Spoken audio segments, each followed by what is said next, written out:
looks like it's bug season. We are getting splattered. Look at that view though.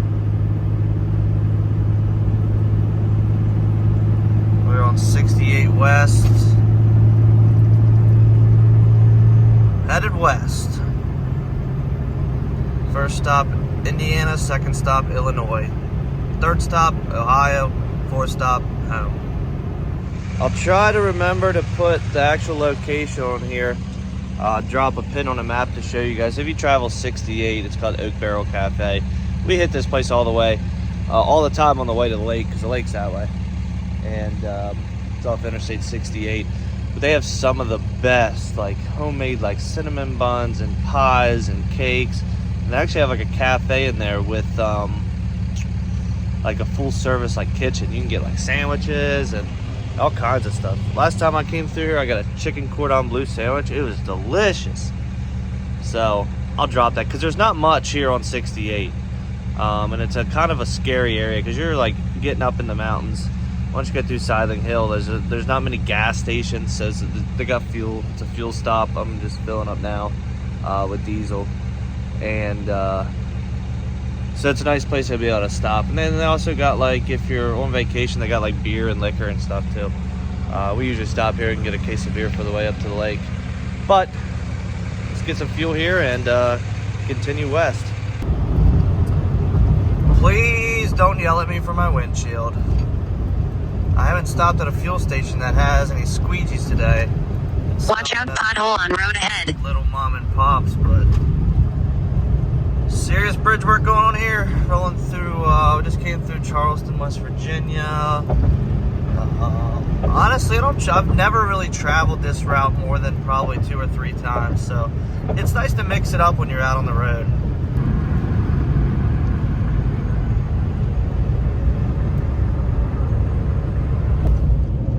I guess I'm near St. Albans is the last exit sign I saw, but yeah, mixing it up on the road is nice. You don't get stuck in that same, unless it's going to Florida. I love riding that 95. But the bad part is I usually have no idea where I am. Just follow the GPS and look for road signs. Oh man, my tail light. So I look in my rear view and I'm like, what's that, or my side view mirror. I'm like, what's that hanging down on the truck? It looked like something was stuck on the trailer, like a piece of like a bag or something off the road. I was like, nope, that's taillight hanging out. Well, what happened was tab broke here and here. So now I gotta find a way to keep this thing in. I pulled it out just to get off the road because I was on just on the side of a major highway, and decided I was just gonna pull off and get lunch. And so we assess this situation. So I'm gonna eat my lunch and then do that. All right, so I'm sitting here eating lunch. Stop putting Subways in truck stops. Find something else. I am so Subwayed out. I had to get a 6-inch sub. Anyways, so what's going on. I'm headed to Indiana and then Danville, Illinois. I forget the town I'm dropping this Mercedes off in Indiana. It's like then 2 hours up to Illinois, where I'm picking up a custom motorcycle. So I'll be there. I'll drop this Mercedes with the time change. It'll be like 4-ish. I'll drop that, and then I told the guy between 6 and 7-ish I'd be up there picking up a custom motorcycle. So in the enclosed, I took all that toolboxes and all the storage stuff I had out of the front. I took that out so I can fit this custom motorcycle and a car to kind of double my money up on the way home, which is awesome. So that's what we're doing now. Now, what happened this weekend? Owner-operator Rich, I think he had 13,500 pounds worth of traction motors for CSX for locomotives. That was a 2-dropper, a 1-pick 2-dropper, and I think that took him into Saturday. They accept delivery 24/7, so it took him into Saturday, if I'm correct, and he was able to take his 34 in Ohio somewhere. Actually, already got him under, dispatch already has him under another load, which is a 2-stopper again, Ohio and Michigan, and that ball seems to be rolling in the right direction. So I'll keep you guys updated about that. It's so far so good, and you know, it's just my other owner operator is figuring out, because he's dispatching himself in cars, and he's figuring out like brokers and how difficult some brokers are to deal with. It's just, sometimes it's a struggle. But I also got my factoring set up with RTS. So if you guys don't have factoring on a fuel card, RTS does a referral program where I get a kickback if I refer somebody. So if you are interested, I can get you in touch. You can either put my name in, who referred you, or I can get you directly in touch with a representative there. So if you're interested in factoring your fuel card, let me know. I'm not gonna preach that all the time, but I will say a few things, and then I'll tell my experiences on it. Well, got the Mercedes dropped off. I didn't want to put the guy on camera. Nice older gentleman. Already has 2 Mercedes. He just had that same Mercedes, sold it, and his wife hasn't been happy with him since, so he just bought her another one. Just a convertible for the summer. Let's see here. We're at Hobstunt, something like that, where we delivered. We're gonna run into this hardware store. I took all that stuff out of my, all those toolboxes out of the trailer, and realized I threw away all my took out all my 1-inch straps. So I'm gonna try to get some 1-inch straps in here for this bike we're picking up. And then I got straps in there for the car we're picking up after that. Dude, I really don't think that's what that's used for. This guy's legit over here washing his wheels with the window squeegee. Well, we found a spot. We're tucked in here.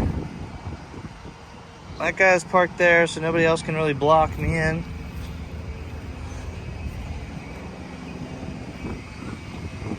Little room to spare. Oh, what do we have here? I'll show you guys this thing a little more in the light, but the more you look at this bike, the more you see that's... Let me turn on the light here. Like, this is a gas tank. It's made out of old Ford valve covers.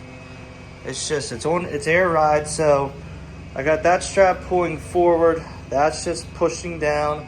That one's pulling back. This thing's on air ride. It sits on the ground, so it really can't rock over, and that's really the only reason I'm hauling it. And I know that, well, kind of know the guy that I'm hauling it for. And we still got room for a car in here. But I'll show you more of this.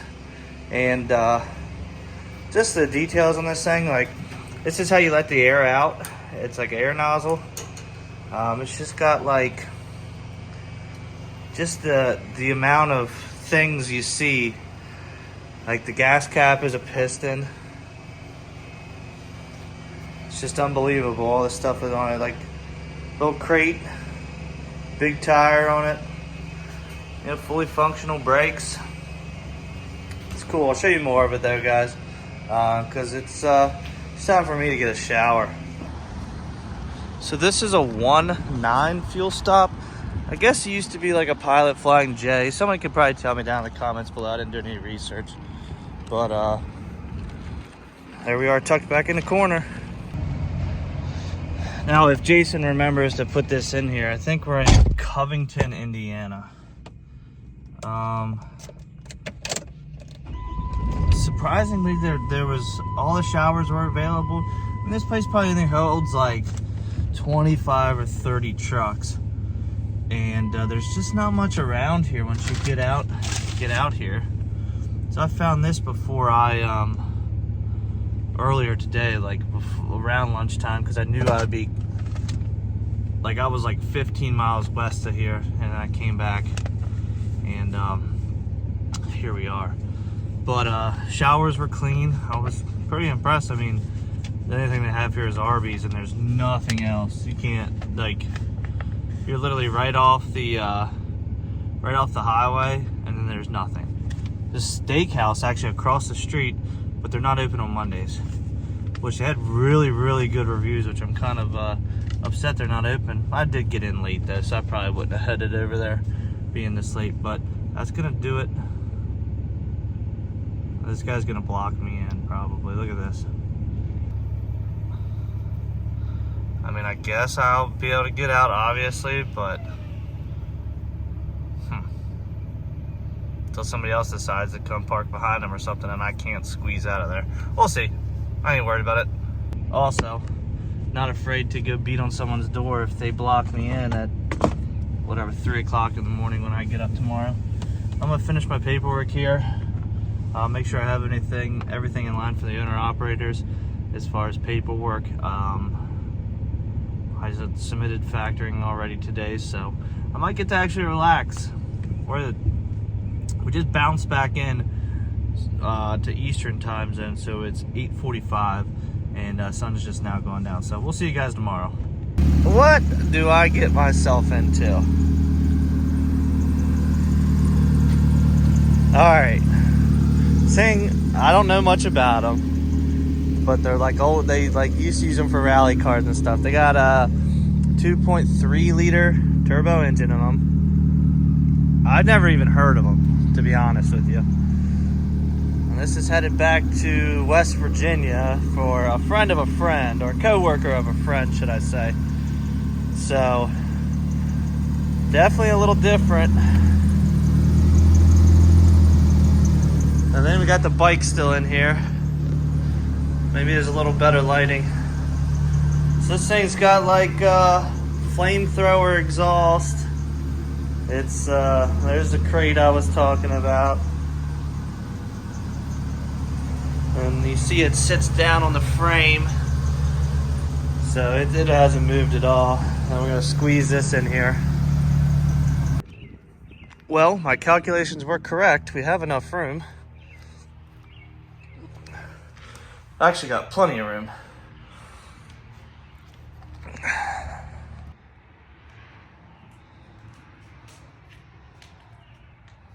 Is anybody else like me when you have something that is on your list of things to get done? It's not a priority, but since it's in your mind, you feel like you need to get it done right away.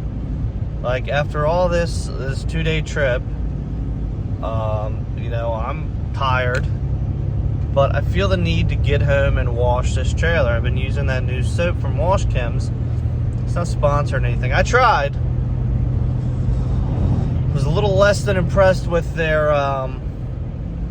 response, but the product is that good, I think. Unless somebody knows about anything else in a company that's willing to work with me, I've been using a touchless soap. So you foam can it on and then spray it off, and it did an absolute fabulous job on my truck and the Yukon, our new Yukon. So yeah. Anyways, I feel the need, and it's even raining right now, I feel the need to get home and wash this trailer. I want to try the soap on this trailer. This trailer ain't been washed in a long time. It's starting to show, but I feel the need that it's in my mind that I have to run home and get it done. And I'm trying to convince myself over here to just go home and take it easy. And I gotta wash a couple other things this weekend anyway, so I have the pressure washer out.